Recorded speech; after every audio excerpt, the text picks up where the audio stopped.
Welcome to Off Topic with Mike and JD. I'm JD. And I'm Mike. And welcome to the show. So Mike, what are we talking about today? Well, I hear there was a large brawl between a colossal lizard and a giant monkey, otherwise known as Godzilla versus King Kong. He's an ape, not a monkey, Mike. Come on. Don't know your science and biology. But yes, so we both saw Godzilla versus Kong. And now this is going to be spoilers, but if you're watching this movie for the plot, you're doing it wrong. I'm just saying that off the top.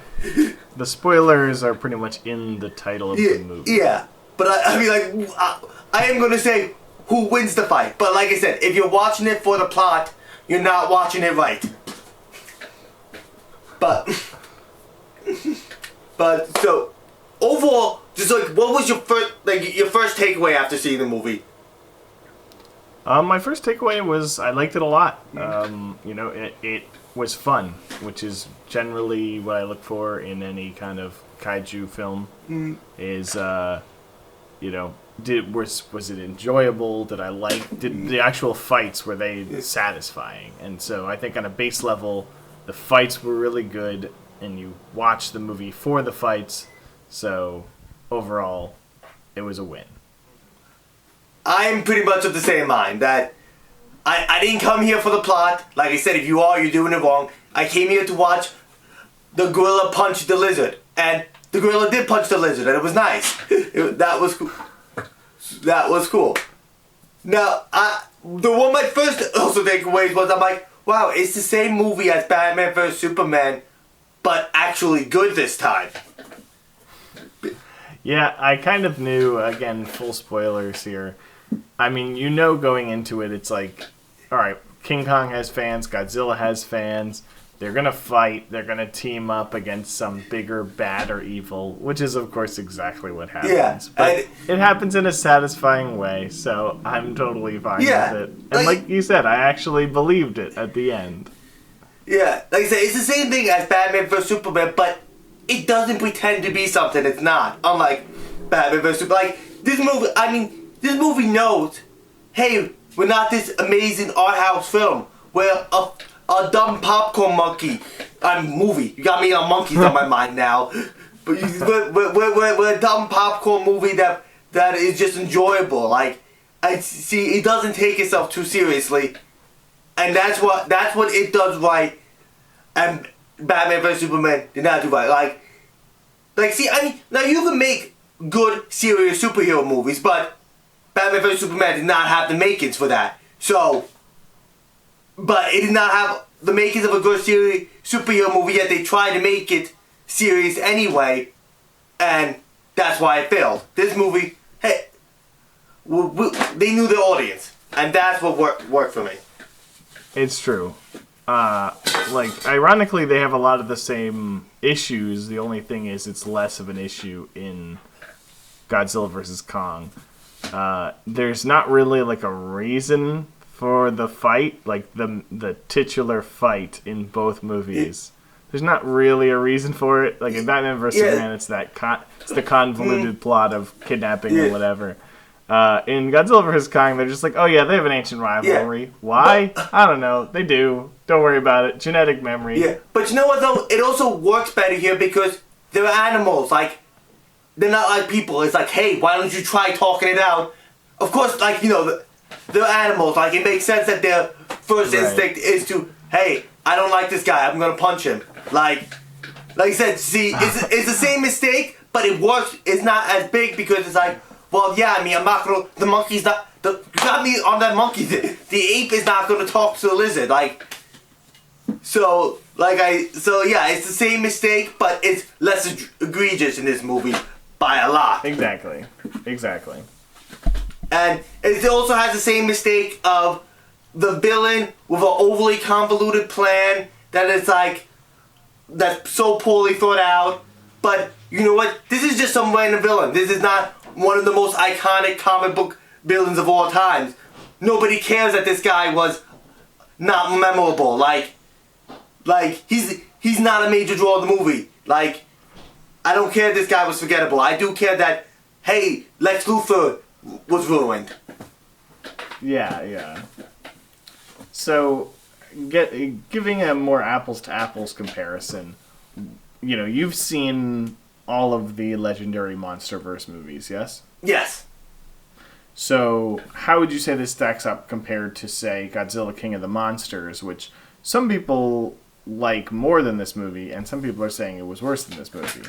So, how does it stack up to the other films of the same series?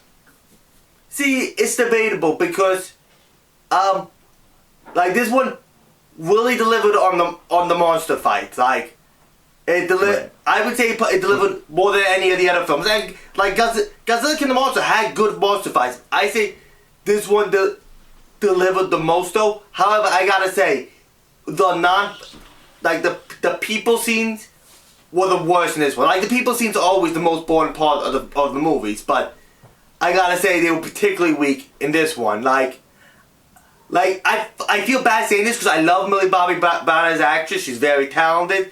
She's very, like, she does well what she's given, but her character serves absolutely no point in this film. Like you cut her out, you have the same exact movie. Like, and like I said, I like the actress. I liked her character a lot in King of the Monsters. Like, I thought, she was doing stuff that was relevant. It was more interesting. Oh, the whole parent dynamic. Here, she's just there. Like, she has no real interesting story going on, and like everything she does is completely inconsequential. Like, the only thing they do is the one guy who I can't remember his name. I just remember it's the actor from Deadpool 2. Spills the liquor on there, and then it's like, oh, it gave them a moment to win. But it's like, did it really? Or did Godzilla charging the axe allow them to win? Like I said, it was just very weak on the person. And like, you have Kyle Chandler, great actor. He's in like, what, 2 scenes? And even in those 2 scenes, he's kind of like, what am I doing in this movie? Like they don't even pretend. Like, at least they pretend to give, like, Millie Bobby Brown, they pretend to give her an arc. That's not really an arc, but they pretend there's something there. With him, they don't even pretend. And then there's other things, like, you don't even know this until you see it online, that the guy piloting Mechagodzilla is supposed to be the son of Ken Wanabe's character. Like, oh wow, I feel like that would have been super relevant. Exactly. And also the other. Oh, sorry. Well, no. If you want to say something, I've been talking a while. You could say something. Oh no, I was just saying. Like, I loved that Mechagodzilla was in this movie. Even when the first MonsterVerse film came out, I've always wondered, like, oh, what would, like, a Mechagodzilla in a realistic, quote unquote, because these movies are a more, like, grounded version of Godzilla and King Kong. What would that even look like? And so I'm really happy this movie gave it to us, but I was kind of disappointed that the human characters who kind of set this all up, like you said, had no bearing on it. It was just like the ghost of King Ghidorah just took over Mechagodzilla immediately and just, died. I was like, how much more meaningful would it have been if we actually cared about the character who was piloting Mechagodzilla? Like, I know we don't watch this for the plot, but, either don't have the human characters, just don't even have them in the movie, or make them memorable. Yeah. And another thing about that is, I know, every villain's the hero of their own story, but the thing about the whole Mechagodzilla, you can easily make a movie where that's the hero. And you know how I know you can do that? Because they did. It's called Pacific Rim. Like, it's literally like the same idea. Like, they took the Pacific Rim idea, but like, oh, well, he's the bad guy for doing this. It's like, but Pacific Rim, they were the good guys for doing this. Like, right. Well, that's because there's this weird thing that I don't really buy into. Like, so over the course of his history, Godzilla has gone from, like, a natural disaster, like a force of deadly nature, or, like, a metaphor for the atomic bomb in the original movie. And they've turned him into a good guy. Like, it's hard to make that leap. And so the way they do that is they're saying, like, oh, he's, like, balancing nature. And so by having this guy fight Godzilla, he's, like, unbalancing nature. But he's completely right. Godzilla is a terrifying monster that's killing millions of people. Like, I don't care if he's balancing the universe and the hollow earth. Like, he's killing millions of people. Like, even Kong, I mean, Kong kills his fair share of people, but Kong is a lot more less elegant, I guess. Like, he's not, like, Godzilla is just blind destruction, like... Yeah, at least you can communicate with King Kong. He can be reasoned with. Yeah. He has some modicum of compassion, but Godzilla will just blow up your city and not feel bad about it. Exactly. Like, Kong is only blowing up your city if you piss him off. Or like, I'm being attacked by Godzilla, I gotta defend myself. Like, but Godzilla is like, oh, that city's in my way, I'm just gonna walk right through it. Exactly. But yeah, so it's like I said, I know. Everybody says the villain is the hero of their own story, but it's kind of like, what was he doing that was really that bad? I mean, he didn't fully think out his plan, but like I said, he is literally Pacific Rim, where they're the heroes. Exactly. He built a robot to defend humanity from these giant monsters, which are proven, like, even if he's not fighting Godzilla, it's proven that there are evil versions of these kaiju. And they're just like, oh no, we only want to rely on Godzilla. Who died briefly in the last movie. So who literally failed to defend us last time. And then the other, a little bit, going back a little bit to how the human characters were born, like, what really annoyed me was Alexander Skarsgård, I don't even know how to pronounce his name, I don't even remember the character's name. You know who I'm talking about, though. But the the quote-unquote main character. So, like, they had this whole scene in the beginning about how his brother died going to Hollow Earth, and they never once go back to that. It's like, why bring it up if you're not gonna, if it has literally no payoff whatsoever, like I thought, okay, he's a character who experienced loss, but you don't see that in him anywhere else in the film. You don't see him mention, I'm finishing my brother's work. Like, there's zero mention of him outside the introduction, and that annoyed me because, like, just don't do that brother thing if you're not going to pay it off for anything. Especially because when we do finally see the entrance to the Hollow Earth, it's like, how do you accidentally go into the Hollow Earth? Like, it's like a weird bubble barrier thing at the end of, like, a long shaft of, like, mining stuff. Yeah. Like, you have to be pretty careless. They didn't have, like, a drone that they could send ahead. They had to, like, physically jump in. Yeah, that's another point. That, like, even after they get the technology, okay, we developed these ships that we think can survive the Hollow Earth. Hey, how about let's send the ships on autopilot first before we go in with them? Like, nah, just gotta untested technology. Just go for it. And like the whole science in this book, like, I'm fine with sci-fi science, but I like it to be consistent. And they are so inconsistent here, because like you said, it was pretty round in the earlier films. Now they have these magic spaceships suddenly that can fly around.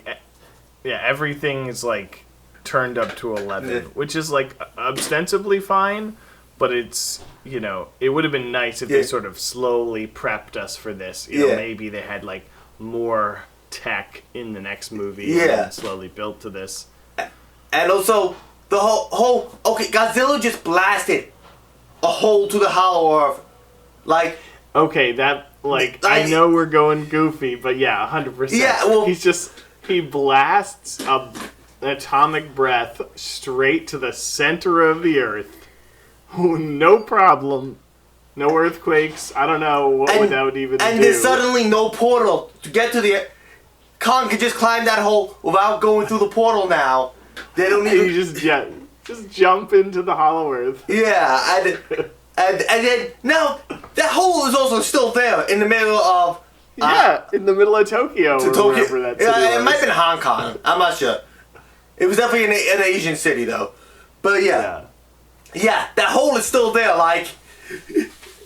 And that was just so ridiculous. It was just so ridiculous, and also like kind of unnecessary. Like I said, I'm fully embraced this movie being goofy. Like for instance, I absolutely loved that they gave Godzilla an axe made of Godzilla. No, they gave Kong the axe, not Godzilla. I'm sorry, they gave Kong, they gave Kong an axe with like made of a Godzilla scale or whatever. Yeah. And they show that in the trailers. And I'm like, that's brilliant because, it shows off like Kong's smart, he's using tools, it's kind of a little bit of a throwback to when King Kong like stuffs a tree down Godzilla's mouth in the original King Kong vs. Godzilla. So it's a cool idea. And also it gives him it also gives him a way to counter the atomic breath of Godzilla because like going into that movie, that was the thing everybody said. Godzilla's just gonna blast him with the atomic breath, like before you can punch him. So the axe allowed a way to counter that. And also it's just like a cool concept. Like I love the idea that like these ancient beings like crafted tools. Yeah. I liked that there was like that weird underground throne. But then like they lost me when he plugged the axe into the wall and charged it up. Yeah. What? And then they copy the energy source and then they're able to produce it. What the hell was that? They email the energy to the Mechagodzilla. Like that's not how energy. Like, it has a signature. We're able to duplicate it now. What the heck? Like, come on. Like, and they duplicate it in like seconds. Yeah. This never before seen energy field that is in the center of the Earth. They duplicate it in seconds after like emailing it to themselves. Yeah, and then also like they were trying to make it seem like they were bad to that. Like they're like, it's not like they started stealing. I thought they were gonna like steal the energy from there. Like, you're gonna mess the natural balance up. I can get that, but it's like you're just taking a picture of it basically and emailing it up. Like it's like, what were they doing there that was so bad? And did you like? The characters turn on them. What do you think the whole point of that mission was? Like, that sudden turn there just made no sense to me. Yeah, there were a lot of things that didn't really make sense. Like, I again, like, not trying to contradict what we said earlier of, like, yes, obviously the main draw is the monsters, the human characters aren't as interesting, so they cut a lot of that stuff out. But there is some interesting world building happening, and, like, I like the whole bit with the Hollow Earth and like when they go there and there's all those other creatures, which by the way, I was very upset we did not get a baby Godzilla or like a little monster cameo. Well, like when they're flying through the Hollow Earth. You can't do baby Godzilla because that's the big thing is, he's the last of his kind. Kong is the last. Okay, but we could have. I was upset we didn't get a Martha lava. That we should have gotten. Something, I mean, like, or even just tease a different monster, like a famous monster, like have one of those be, like, have a Anguirus or something in the Hollow Earth as, like, a nice little nod. I think that would have been really good, but instead we just get that weird snake thing, which was cool, I guess. Yeah. But, anyway, my point was more that the Hollow Earth was the coolest part of that movie. I loved the, like, shifting gravity. I loved the concept of like these ancient civilizations or whatever, arising from the center of the earth, and like that's cool mythology. So I think they should have just focused on that, gotten there sooner, and either had the climax happen there, or retreat, actually bring the energy source up to Mechagodzilla instead of emailing it. Yeah. Like the whole Godzilla blasting a hole to the center of the earth thing just reeks of like, hey, we ran out of time and they need to fight and they need to be in the same place. But I feel like, okay, we've ragged on the movie enough because overall it's a great movie. Like, Oh yeah, I mean Yeah. it's. I'm definitely nitpicking. Like Yeah. the thing is, the action is amazing, and that's Well, why I 100%. watch the movie.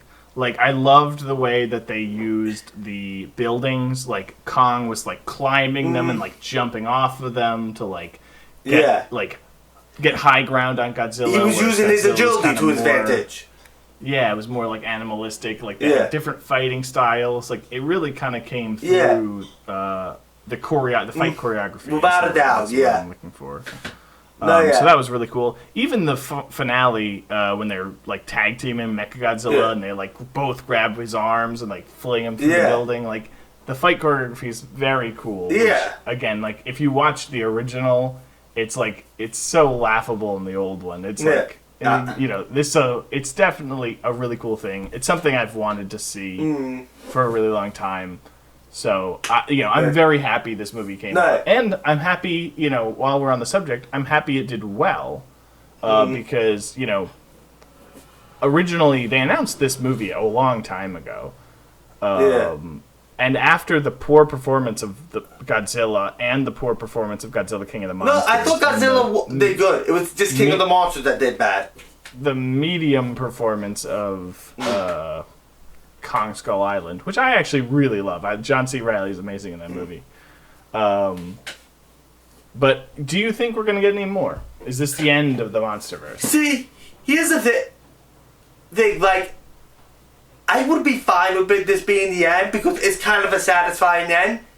But I would be eager to see more. It's actually at like the perfect point where either way I won't be disappointed. Like, because if they stopped this before, like, they stopped the Godzilla King of the Monsters, I would have been very upset, very disappointed not to get this film.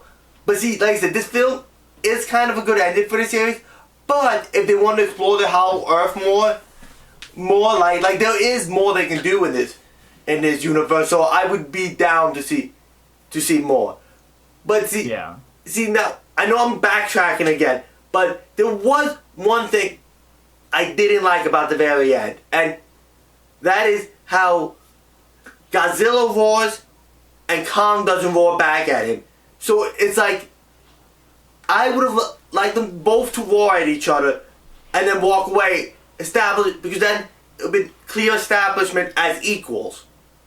Mm-hmm. But instead, Godzilla roars, Kong does nothing. So like that makes it seem like, wait, did Kong bow in a sense to Godzilla, like, which I like it better if they walk, like, even though Godzilla did win the fight, like, Godzilla is the victor in Godzilla vs. Kong, they still could have walked away at equals at the end, and I felt that would have been better. I thought it was cute the way that they like had 3 like rounds, and it was like, oh well, Godzilla wins the first round, and they're fighting on the aircraft carrier, and then like Kong wins the second round, and then, using whatever, and then like Godzilla kind of comes out on top at the end, which is and then I guess you could argue like Kong mostly single-handedly defeats Mechagodzilla, so like that kind of evens them out. But Godzilla definitely wins. Yeah.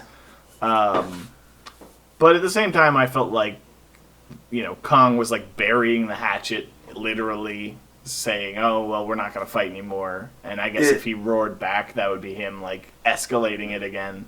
But see, and I felt they could have had it like if he roars back and then they walk away. I felt that's a roar of of clear understanding that neither one of us is above the other. Right. Exactly. Like I would have preferred that. Him, Godzilla roar, Kong roar, and then they both turn their backs and walk away. Like, yeah, I definitely feel like this movie paints it as like Godzilla is superior. Yeah. Which is funny because it's really a King Kong movie guest starring Godzilla more than anything else. Which, very interesting. I thought for sure Kong was going to win the fight, and then, now he's King Kong. Because, they haven't been calling him King Kong. They've been specifically referred to him as Kong all these movies. I'm like, he's going to beat Godzilla here and become King Kong. But that didn't happen. He's still... I mean, we call him King Kong, but technically, in the movie, he's specifically just Kong. Yeah.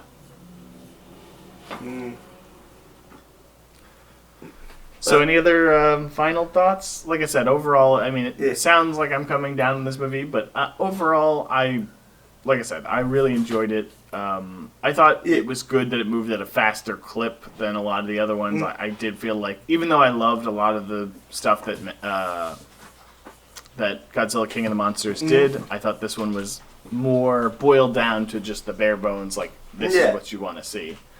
And I definitely would love to see, like, more of this series. Like, I want more world building with the Hollow Earth. I want to find out more about that. My only concern is I kind of feel like they played all their cards. Like, I mean, obviously, you know, Godzilla has a deep back catalog of villains to fight. But it gets kind of repetitive. They used all of the main ones. Yeah. Like, Ghidorah, Mechagodzilla, and King Kong are, like, the three. And Mothra are, like, his iconic villains / allies. So I'm like, yeah, you could have him fight, like, Space Godzilla or, like... but they actually kind of made King Ghidorah Space Godzilla, too, because they said, oh, yeah, he's from outer space. I'm like, oh, well, I saw that, which I thought was cool. Oh, they kind of combined a bit of Space Godzilla with him.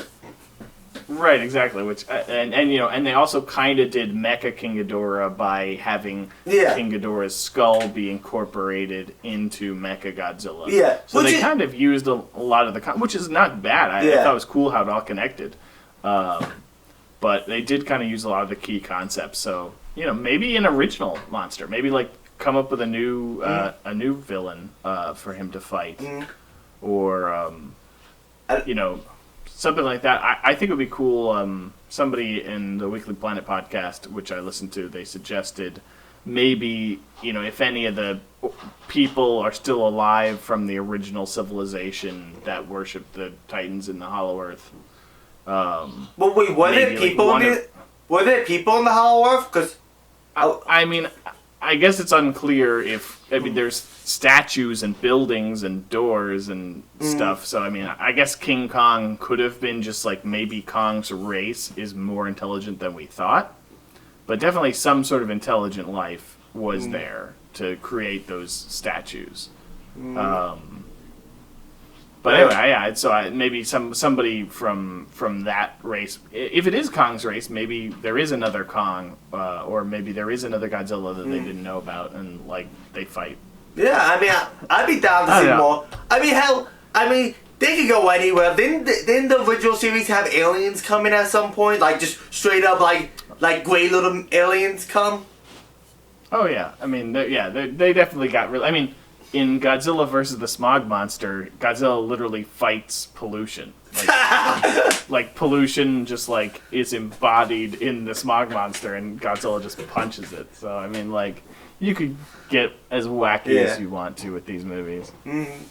But yeah, definitely, like I said, very enjoyable. Despite we rag on it, but because it's easier to rag on the bad stuff than it is to point out, hey, ape punching lizard, fun to watch. Like, well, I mean, but that's almost part of it. It's like I definitely would not say like this is a good movie. It's not so bad. It's good. It's actually good. No, yeah, exactly. But, I mean, the nitpicks and the flaws are like part of the absurdity. Like I loved that. It's just like, sure, why not? Of course, Godzilla can blow a hole through the earth with like his atomic breath. And then we're not going to address it again. I laughed out loud, and like that's part of the experience.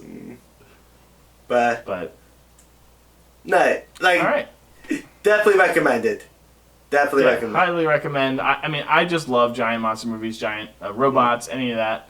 Give me more of those. More Pacific Rims, more Monsterverse, more robot jocks. Yep. Give me all the giant creatures fighting. My headphones are dying, telling me it's time to end the show. Alright, I got 30 seconds left on my camera, so I think it's a good time to say that I'm still Mike. This has been Off Topic with Mike and JD. I'm still JD. I'm still Mike. Go see Godzilla vs. Kong. It's good. Good night. Go see it in theaters if you're vaccinated, and don't... HBO Max otherwise. Yep. Bye. Bye.